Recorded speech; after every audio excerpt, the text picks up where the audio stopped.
Bonjour à toutes et à tous, aujourd'hui nous retrouvons mercredi 27 septembre pour le journal du lycée Romsey, à La Rochelle. Aujourd'hui nous allons interviewer les jeunes lycéens et internes du lycée Romsey et Pierre Doyle à La Rochelle pour leur demander et leur poser des questions sur la vie à l'internat.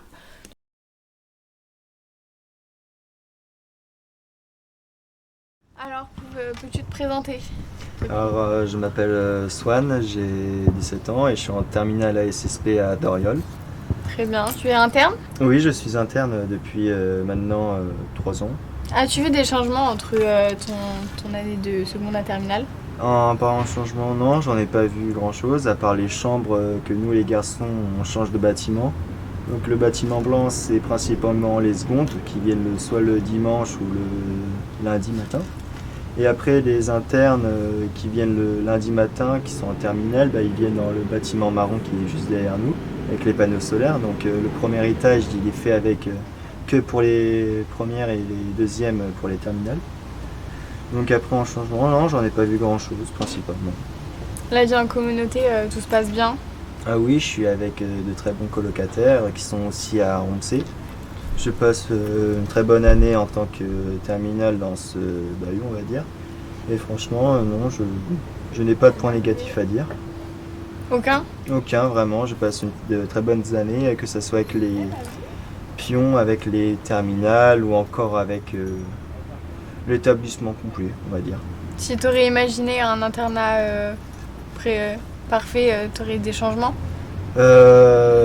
Peut-être la salle des jeux peut-être un peu plus grande, peut-être des activités au soir comme des activités sportives, peut-être des sorties aussi, ça pouvait être bien.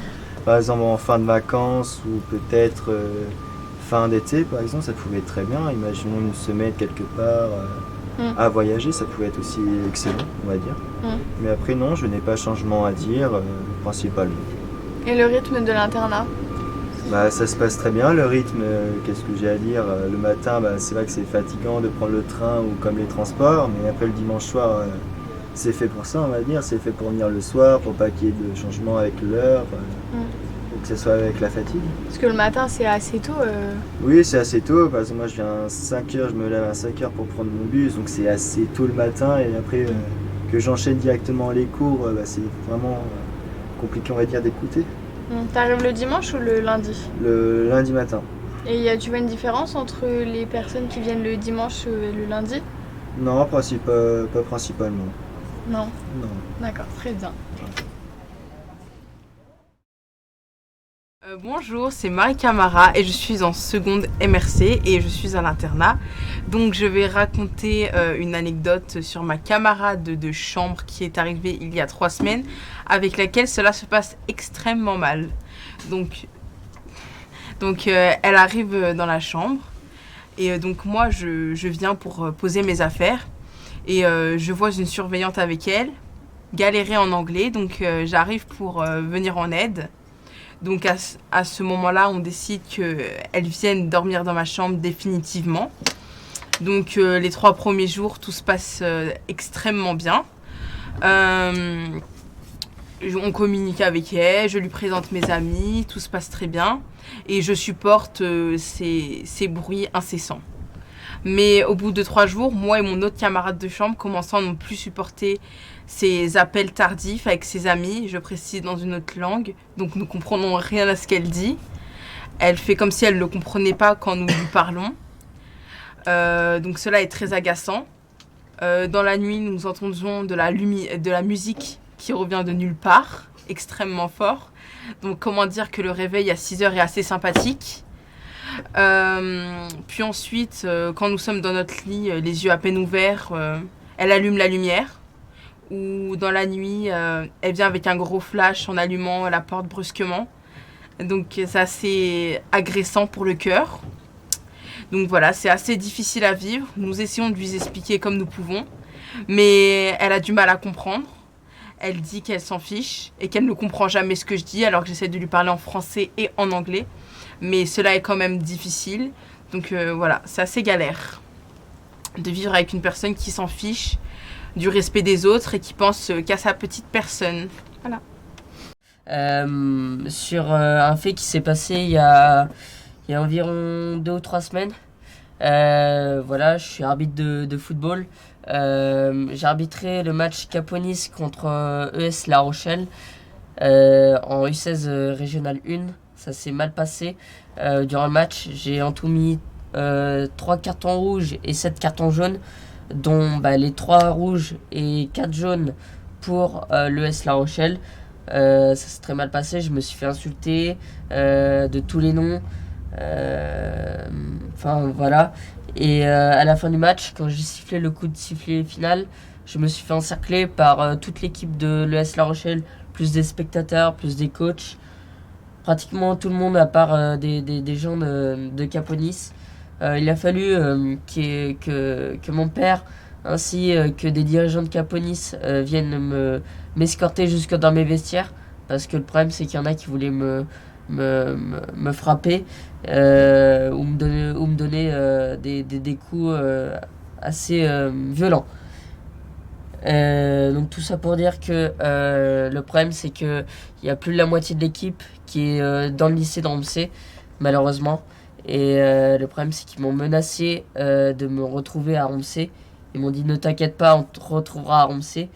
Donc c'est assez compliqué au quotidien, parce que on me regarde mal dans les couloirs, il y a même des fois où on me siffle. Et puis je vous prends un exemple.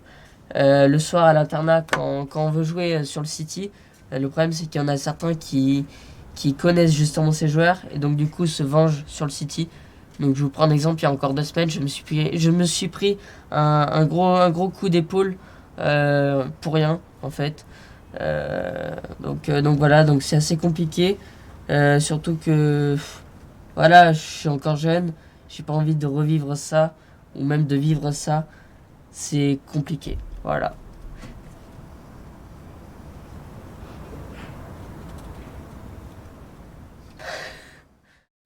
L'internat, franchement, au début j'avais un peu peur. Quand j'avais fait les portes ouvertes, au début ça n'avait pas tellement parlé. Je pensais que c'était quelque chose que j'allais pas pouvoir gérer entre le lycée qui est juste à côté et le monde que ça représente, les études. Et finalement, dès la première semaine, ça allait. Maintenant, je me suis fait des amis. Tous les soirs, ils viennent dans la chambre. Ce soir, on est 5, 6, ça dépend. Même le mercredi après-midi, on est plusieurs dans la chambre à jouer, à rien faire. Sinon, on va faire du basket dehors. Et sinon, l'internat, en fait, j'ai toujours été petit, j'ai toujours été seul. Parce que mes parents revenaient tard le soir, partaient tout le matin. Et du coup, je pouvais gérer ça, d'être seul ou sans mes parents à côté. Donc oui, je gère plutôt bien avec le lycée qui est à côté. Donc pour moi, l'internat, c'est quand on prend ses marques, c'est facile à vivre, après ça va tout seul. On a eu des moments assez marrants parce que à chaque fois qu'on y allait, il y avait énormément de vent, de vagues, tout ça. Et j'étais dans un groupe où il y avait quelqu'un qui avait assez peur de l'eau. Donc c'était marrant pour nous, mais moins pour lui. Et ce qui fait qu'à chaque fois qu'on faisait de la voile, on ralentissait, on augmentait. Des fois on tombait à l'eau, lui aussi. Et ce qui nous est arrivé à un moment donné, c'est que lui il s'était pas détaché du bateau et il était tombé dans l'eau. Du coup en fait on le traînait un petit peu. Et du coup voilà. Ensuite on a fait de la voile comme ça toute l'année. En fin de CM2 on a continué à en faire. Cette fois-ci on a changé de classe. Et cette fois-ci on a changé de bateau aussi. On a pris des bateaux plus performants. Et donc là cette fois-ci on était à 3, 4 sur les bateaux. Donc pareil, on était tous un petit peu plus habitués sur les bateaux. Et après l'école, j'ai continué à faire de la voile, pas longtemps, juste 1 ou 2 mois. Et à ce moment-là, j'ai rencontré 2-3 amis de Foura, à côté de La Rochelle. Et on a continué à faire de la voile. Et là cet été, du coup là d'ici pas longtemps, on va refaire pour essayer de continuer la voile. Voilà.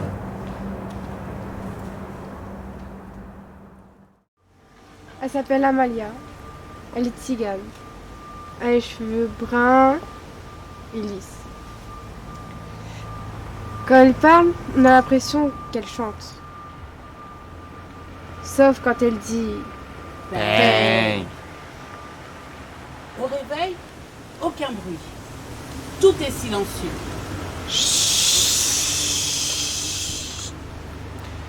Amalia se rend dans la cuisine.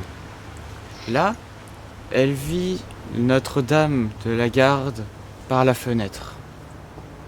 Comme les cigales de Massilia.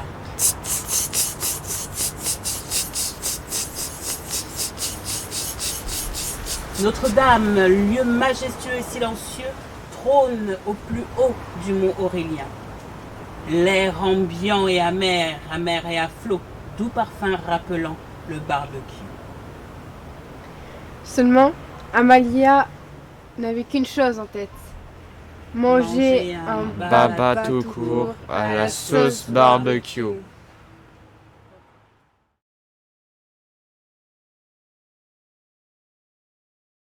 Ça s'est passé justement au self.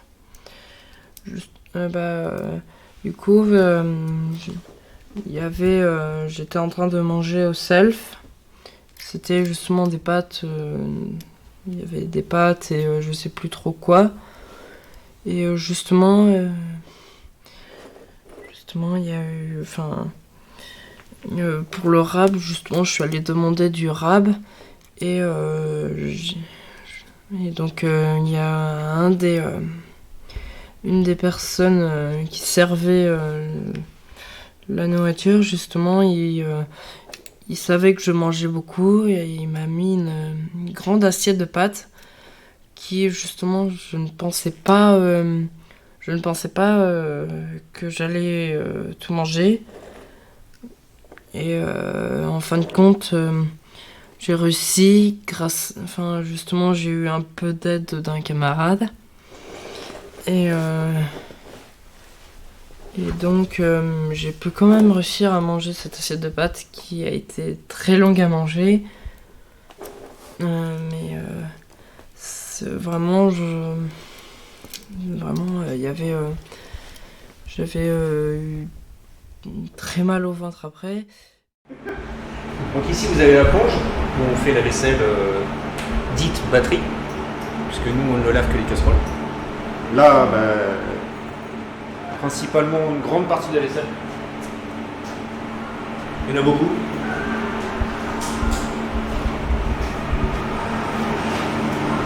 Il y en a une grande partie. Là vous avez les préparations froides, où on va préparer les entrées le matin et éventuellement le soir pour les internes. Il y a des internes dans l'eau.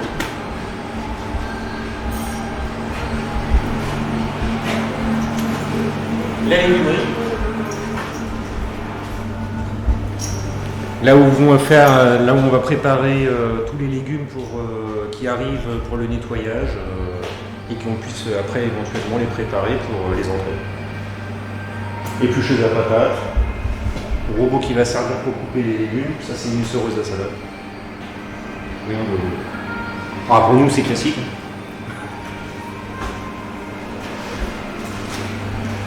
Chauffe-froid. Là où on va stocker tous les produits propres. Bon bah là il y a les préparations pour ce soir forcément. Il y en a qui s'allument les liens. Voilà. Après la cuisine n'est pas si grande que ça. Hein. En fait c'est... En général la cuisine est proportionnelle à la taille de l'établissement. Et puis là on ressort par l'autre côté de la cuisine, du coup. Bureau du chef. Bon, il était filmé, hein. C'est pas super bien rangé. Et pas prévu qu'on filmerait. Non, on filme pas. Trop tard, je t'ai pas regardé. Trop tard. Trop tard. Voilà. Puis ben là, on va voir.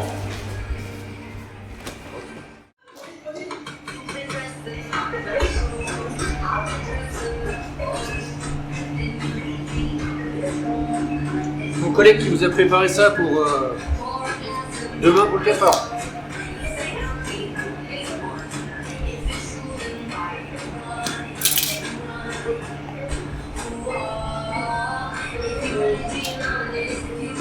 Il va falloir faire une petite dégustation pour savoir s'il est bon.